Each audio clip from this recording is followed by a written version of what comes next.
Os destaques da semana entre os julgamentos do plenário do Supremo Tribunal Federal você confere aqui na TV Justiça. É o Plenárias que está começando.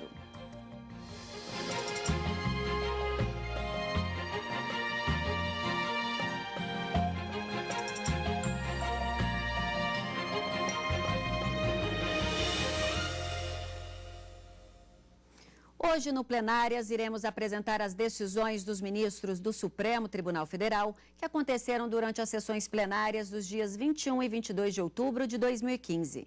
Durante esses 2 dias, os ministros trataram da dispensa do registro em cartório de alienação fiduciária de veículo e também analisaram o direito à nomeação de candidatos de concurso público aprovados fora do número de vagas previstas no edital.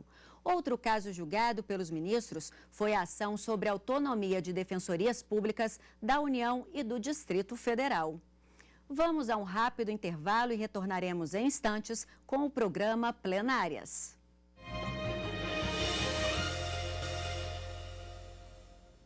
Estamos de volta com o programa Plenárias.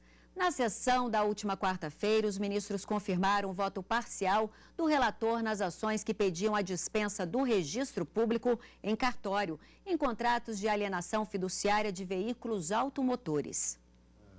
Os ministros realizaram um julgamento conjunto de 2 ações diretas de inconstitucionalidade e um recurso extraordinário. Todos pediam a dispensa de registro público em cartório em contrato de alienação fiduciária de veículos. O recurso extraordinário contestava uma decisão do Tribunal de Justiça do Rio de Janeiro sobre a inconstitucionalidade de parte de um artigo do Código Civil e de uma portaria do Detran do Rio de Janeiro de 2003. Segundo o Tribunal do Rio de Janeiro, a competência de registrar os contratos é dos cartórios de registros de títulos de documentos, sob a fiscalização do Poder Judiciário, e não do Detran, que faz parte do Poder Executivo.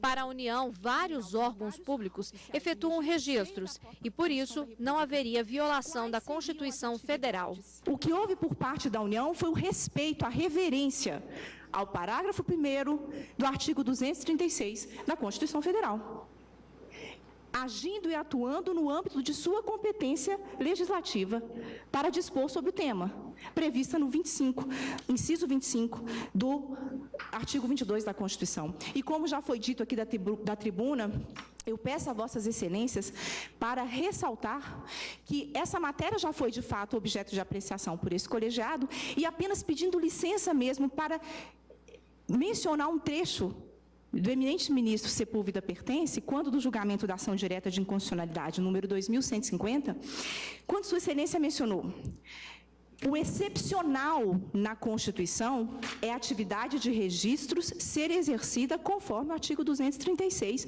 em caráter privado, mediante delegação do poder público. Quem pode delegar, pode não delegar. Foi o que fez a lei com relação aos veículos. Na verdade, o raciocínio, a ideia é inversa. O poder público, ele detém, com fundamento na legislação de regência, a competência para dispor sobre o tema. Pode delegá-la, como pode não delegá-la. O relator, ministro Marco Aurélio, argumentou que para o consumidor não é viável que existam vários registros em cartórios, pois este teria que fazer muitas pesquisas para ter certeza que não está comprando um carro usado com irregularidades. Frisou sobre a importância de simplificar o sistema dos Detrans para evitar fraudes. Ele votou parcialmente pela impugnação dos dispositivos propostos nas ações e seu voto foi seguido pelos demais ministros. Ante o quadro, tenho como inadequada, presidente, a ação direta de inconstitucionalidade 4.227, formalizada pelo Instituto de Registro de Títulos e Documentos de Pessoa Jurídica do Brasil, ante a deficiência da inicial, e defiro parcialmente os pedidos formulados na ação direta número 4.333-DF, assentando que os parágrafos 1º e 2º do artigo 6º da Lei 11.882 de 2008 não se aplicam aos convênios celebrados antes da publicação da norma. declarando a constitucionalidade dos seguintes preceitos. Artigo 1361, parágrafo 1º, segunda parte do Código Civil, que é a Lei 10.406 de 2002, e do artigo 14, parágrafo 7º da Lei 11.795 de 2008. Relativamente ao extraordinário, analisando a alegação de prejuízo formalizada pelo Instituto de Registro de Títulos e Documentos e de Pessoas Jurídicas do Brasil, noto estar configurado o interesse quanto ao julgamento dos extraordinários. Consoante indicado nas manifestações dos recorrentes, Departamento de Trânsito do Estado do Rio de Janeiro e Associação Nacional das Instituições de Crédito, Financiamento e Investimento e da recorrida Sônia Maria Andrade dos Santos, remanesce a discussão acerca da harmonia da parte final do parágrafo 1º do artigo 1361 do Código Civil com a Carta Federal, independentemente da revogação da portaria original editada pelo DETRAN Rio de Janeiro. A alegação de prejuízo seria em decorrência da anulação dessa portaria, mas se tem a problemática da constitucionalidade ou não da segunda parte do parágrafo 1º do artigo 1361 do Código Civil.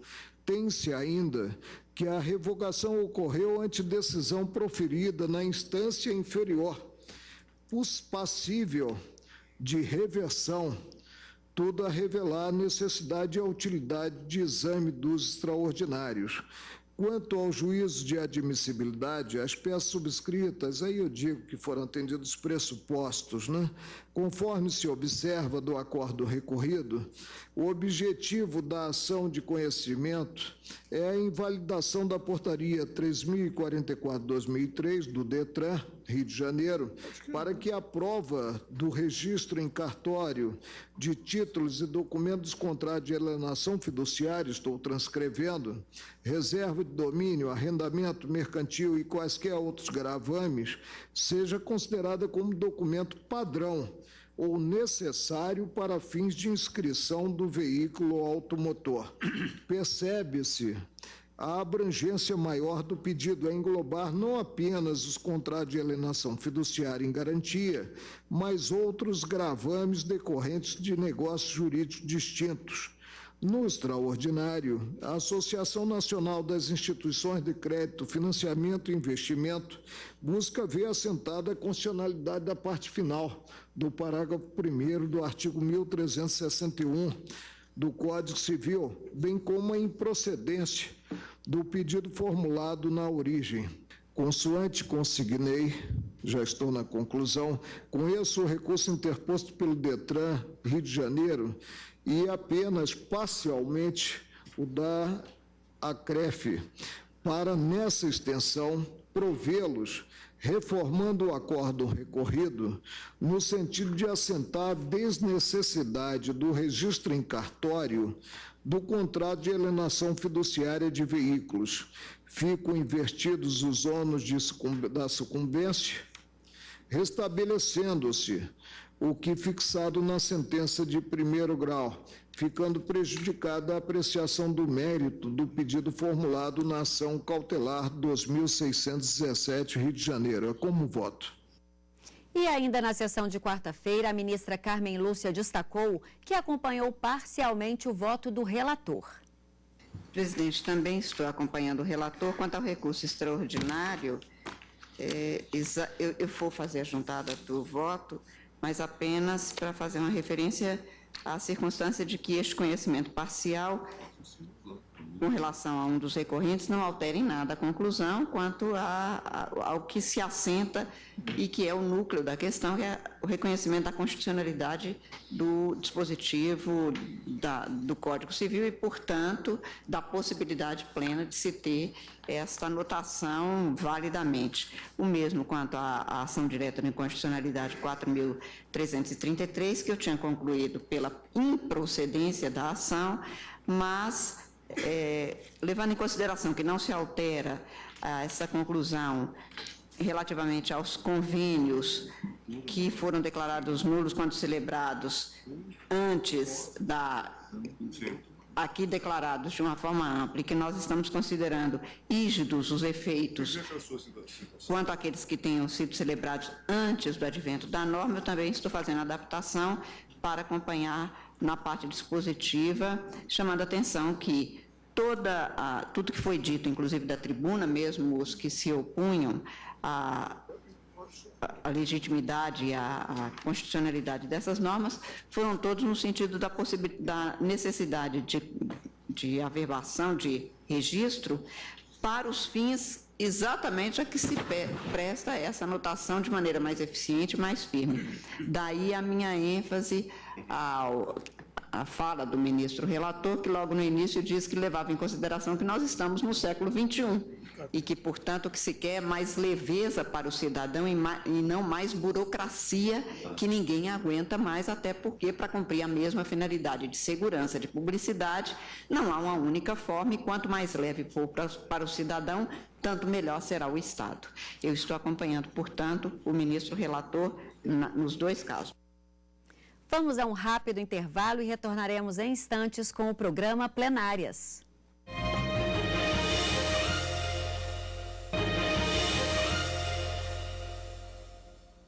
Estamos de volta com o programa Plenárias. Na sessão plenária desta quinta-feira, os ministros iniciaram a discussão da tese da repercussão geral sobre o direito à nomeação de candidatos de concurso público, aprovados fora do número de vagas previstas no edital. Um recurso extraordinário foi julgado na semana passada.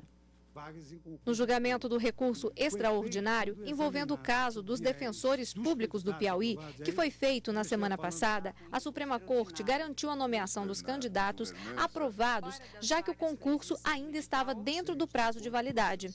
Mas a discussão da tese sobre a repercussão geral ficou para a próxima sessão. Hoje, no plenário, o relator, ministro Roberto Barroso, manifestou preocupação com a elaboração da tese para não dar margem a uma interpretação que poderia inchar a máquina pública num momento de crise, onde cargos estão sendo revistos. Minha maior preocupação aqui, esse caso concreto já está resolvido, a posição é majoritária, o ministro Fux lembrou, foi 8-3, nós não estamos discutindo o caso concreto. Nós estamos preocupados com a repercussão. Eu, hoje em dia, sou muito preocupado com o fato de nós estarmos criando um Estado maior do que a sociedade. Na medida em que você aumenta direitos de alguém ser provido em cargos públicos, você, de certa forma, fomenta essa perspectiva de ter mais gente entrando na administração pública. Eu gostaria de passar a mensagem trocada. Nós vamos ter que viver um momento oposto, de desinchaamento do Estado. A elaboração do texto da tese gerou muita discussão no plenário. Os ministros se preocuparam em não dar margem para a interpretação equivocada sobre as hipóteses que configuram direito subjetivo à nomeação, também sobre a abertura de novo concurso público e a burocratização do processo seguido pela administração pública. Todos os estados da federação estão gastando tudo o que arrecadam para pagar a folha. E se nós sinalizarmos que vamos facilitar o ingresso no serviço público... Eu penso que nós afirmamos exatamente a tese oposta. Nós estamos dizendo que o Estado não pode... Nós estamos dizendo, olha, o Estado não pode expandir-se além de um certo limite e criar novas vagas em detrimento de outras por razões arbitrárias ou razões políticas. Para mim, neste caso, sem querer, enfim, apontar o dedo para quem quer que seja, para mim me pareceu muito claro que aqui a administração deixou de aproveitar os candidatos aprovados em outro concurso, abriu um novo, por razões que não ficaram muito claras. Ou seja, o Estado desbordou realmente até daquele dever de moralidade data vênia que lhe é imposto pelo artigo 37. Vossa Excelência formou na maioria. O que eu acho que é um problema é dizer... Todos estamos de acordo em que o Estado não pode ir além do que é o tamanho que a sociedade estabelece para o serviço público. Mas, ministra Carmen, é preciso dizer o seguinte: tem direito à nomeação fora das vagas do edital ou não? A minha resposta é não. Portanto, eu gostaria de dizer, não tem direito à nomeação fora das vagas do edital. Agora, se essa for a posição, eu não tenho certeza que essa seja a posição vencida. No caso concreto, se entendeu que houve preterição, mas o meu sentimento é que a tese majoritária, inclusive anunciada pelo ministro Theori, não tem direito à nomeação, salvo preterição. Eu acho que isso é passar um tipo de mensagem. Dizer, tem direito à nomeação fora das vagas do edital, quando houver preterição, eu acho que é uma sinalização diferente, honestamente, é o que eu penso. O relator do caso, ministro Luiz Fux, propôs fazer uma reunião fora do plenário com os demais ministros para elaborar as ressalvas. Eu vou me reunir com os colegas que têm cada um seu posicionamento e nós vamos chegar a um ponto comum só para a tese. Pois não. Ok. Vossa Excelência consideraria, por favor, essa ideia, a abertura, essa ideia, a abertura de novo concurso durante o prazo de validade de concurso anterior constitui preterição do direito de candidatos já aprovados. Já subscrevi a tese. Já subscrevi a tese. Essa é uma tese mínima, é a tese do caso concreto. Pois não. Então vamos sobrestar esse julgamento e voltaremos oportunamente. Sugestão aceita pela Suprema Corte e a decisão ficou para outra sessão. Advogado em outra época. Outro caso julgado pelos ministros na sessão de quinta-feira foi a ação sobre a autonomia de defensorias públicas da União e do Distrito Federal. Na ação, a presidente Dilma Rousseff pediu a suspensão de emenda que conferiu a autonomia funcional e administrativa das defensorias, que prestam assistência jurídica a pessoas de baixa renda. A União argumentou que a emenda não poderia ser apresentada por um parlamentar, mas sim pela própria Presidência da República. Lembrando que a Advocacia Geral da União, a AGU, representa judicialmente o governo federal. O ministro Dias Toffoli pediu vista e os demais ministros seguiram o voto. Já o ministro Edson Fachin proferiu um voto vista e acompanhou a relatora no processo sobre a autonomia de defensorias públicas da União e do Distrito Federal. Inicio justificando o pedido de vista, eis que houvera me chamado a atenção a discussão sobre o vício de iniciativa, eis que se tratava de processo legislativo de iniciativa de parlamentar e colocava-se aqui em discussão a questão atinente à separação de poderes e um conjunto de debates sobre a atribuição para tal feito. Fui, obviamente, examinar a matéria para, inclusive, encontrar um conjunto de elucidações no precedente que há da emenda constitucional 45, que, como se sabe, é originária de uma PEC de autoria do então deputado Hélio Bicudo e acabou se convertendo, inclusive, no ato de criação de vários conselhos, especialmente do Conselho Nacional do Ministério Público, e concluí que, nesta medida, o poder reformador que está aqui em questão não me parece atingir a iniciativa tal como tenha sido aqui supostamente impugnada por um vício de origem. Eu estou assentando diversos fundamentos no meu voto, inclusive doutrina, estou citando o professor Rodrigo Brandão, estou me valendo também do Pacto de São José da Costa Rica, do Protocolo de São Salvador, também do precedente no agravo de instrumento 598.612 do ministro Celso de Mello, que se refere ao papel da defensoria como um direito a ter direitos, e concluir, senhor presidente, que a ação de declaração de constitucionalidade 5.017, que a eminente ministra relatora houvera citado e que trata da criação de tribunais regionais federais, em nada colide com o entendimento, ao contrário, corrobora a conclusão que Sua Excelência, a relatora, chegou. De modo que estou, nesta linha, também concluindo que a autonomia funcional garante a atuação com plena liberdade no exercício de incumbências essenciais à defensoria e, evidentemente, à luz dos limites impostos pelo ordenamento jurídico, sendo que a autonomia administrativa atribui liberdade gerencial em relação à própria organicidade da defensoria. Fiz aqui uma breve digressão à defensoria, ao papel da Defensoria e concluir, por igual, não se fazer presente o fundus boniuris, autorizar a concessão da cautelar e também concluir não despontar o periculum in mora. Por essas razões, proferi um voto visto, que juntarei ao feito e estou acompanhando Sua Excelência, a ministra relatora Rosa Weber. E ainda nessa semana, os ministros da primeira turma do Supremo Tribunal Federal autorizaram a extradição para a Itália de líder de organização criminosa conhecida como Nova Camorra Organizada. Ele foi condenado na Itália à prisão perpétua e morava em Recife, Pernambuco, onde foi preso em maio desse ano. A primeira turma julgou o pedido de extradição de Pasquale Scotti. Ele é foragido da justiça italiana há 30 anos e no Brasil se fez passar por Francisco de Castro Visconti. Scotti é acusado de ser autor de 22 homicídios e participação em esquema de máfia. A defesa pediu a permanência do homem no Brasil, alegando que ele fugiu do país de origem a fim de sair do mundo do crime e formou família com esposa e 2 filhos, além de ter emprego e residência fixa. Por unanimidade de votos, a primeira turma do Supremo Tribunal Federal decidiu pela extradição do homem, por entender que o prazo para responder pelos crimes não prescreveu e que ele não se encaixa no perfil de refugiado. Os ministros da primeira turma também julgaram o pedido de extradição instrutória do colombiano Marcos de Jesus Figueroa Garcia. Ele é acusado de fazer parte de uma grande organização criminosa com envolvimento em mais de 250 homicídios e por porte de arma de fogo de uso restrito.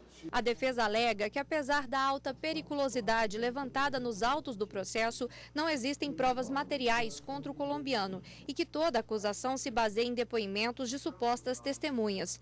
Os ministros da primeira turma entenderam que não era cabível à Suprema Corte julgar a inocência do deferente e, por unanimidade de votos, decidiram pela extradição e transferência imediata do réu à Penitenciária Federal de Campo Grande, por conta da periculosidade apontada no relatório. E na segunda turma, os ministros negaram o pedido de extradição de um argentino, porque o homem tem menos de 6 meses de pena a cumprir. Horácio Magnelli foi condenado pela Justiça Argentina a uma pena de 6 anos de prisão por ter abusado sexualmente de uma mulher em uma província de Buenos Aires. Ele cumpriu 5 anos da pena em regime domiciliar quando veio para o Brasil. Desde janeiro deste ano, ele está preso preventivamente para fins dessa extradição. Segundo a defesa do argentino, a extradição estaria impedida porque faltam menos de 6 meses para o cumprimento total da pena. O prazo mínimo para permitir a extradição está previsto em um acordo assinado pelo Brasil e a Argentina. O ministro Teori Zavascki, relator do pedido, disse que a cláusula prevista no acordo deve ser respeitada. Ele também ressaltou que o período em que o argentino ficou preso no Brasil deve ser diminuído da pena imposta a ele, o que no final das contas daria menos de 6 meses para completar o tempo total de 6 anos. Os demais ministros da turma acompanharam o relator. A extradição foi negada e o argentino deverá ser solto. Os ministros da turma também negaram o pedido de um homem condenado por violência doméstica. Ele queria que a prisão fosse substituída por pena restritiva de direitos. O colegiado entendeu que, apesar da agressão ter sido considerada leve, o Código Penal ressalva que, quando o crime for praticado com violência ou grave ameaça à pessoa, a substituição não poderá ser feita. A decisão foi unânime. E esse foi o Plenárias com os destaques dos principais julgamentos que aconteceram durante a semana no Supremo Tribunal Federal. Na semana que vem tem mais. Obrigada pela audiência e continue com a gente na TV Justiça.